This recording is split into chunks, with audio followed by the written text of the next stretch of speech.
Jérémy Onfray, vous êtes chef de produit travail du sol et charrue chez Gverneland. Alors la charrue, c'est un matériel du passé, mais est-ce que c'est encore un matériel d'avenir? Alors oui, en effet, c'est un outil qui est historique à l'agriculture, mais également un produit d'avenir grâce à de nouvelles technologies qui peuvent être greffées dessus. On remarque également de plus en plus, les agriculteurs travaillent des profondeurs un peu plus faibles, contrairement au passé. Alors matériel d'avenir, moi je pense aussi à la problématique du glyphosate qui risque d'être interdit demain. Est-ce que ça va faire le jeu de la charrue?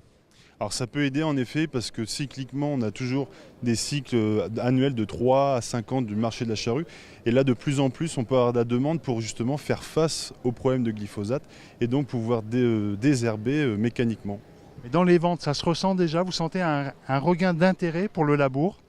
Oui, actuellement déjà on a repris des commandes à cette avant-saison justement pour des questions de déchômage mécanique sur des charrues pour pouvoir faire face à ces problématiques. Alors certes, la charrue elle a un effet herbicide, cependant, bon, c'est quand même un matériel coûteux, qui s'use, qui consomme du carburant, avec un faible débit de chantier. Ça reste vrai ou pas?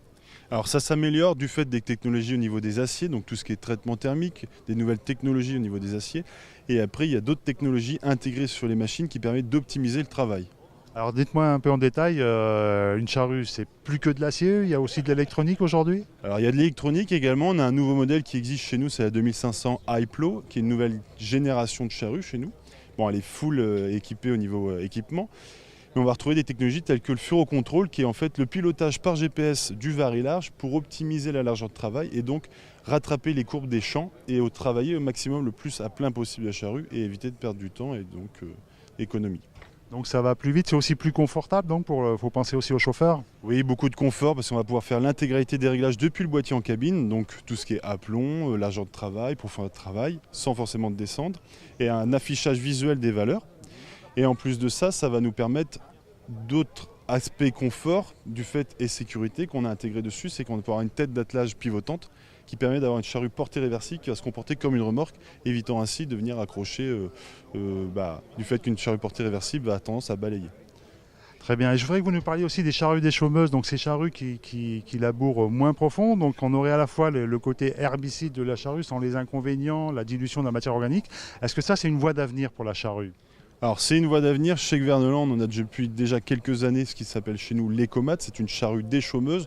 On sera aux alentours de profondeur de travail en règle générale 10-15 cm de profond. Et l'idée c'est de vraiment scalper et de mettre la matière organique, la laisser en partie supérieure pour favoriser la décomposition et qu'elle puisse après être absorbée par le sol. Et ça, vous sentez aussi un intérêt de la part des agriculteurs conventionnels comme en bio? Qu'est-ce que ça donne? Beaucoup de demandes en agriculture biologique pour faire face justement aux adventices et plus aussi de plus en plus côté conventionnel parce que ça nous permet aussi de travailler avec une quantité de corps plus importante, des largeurs de travail plus importantes avec une charrue tout en ayant une profondeur de travail relativement faible. Donc voilà. Jérémy Onfray, je vous remercie. Merci à vous, bonne journée.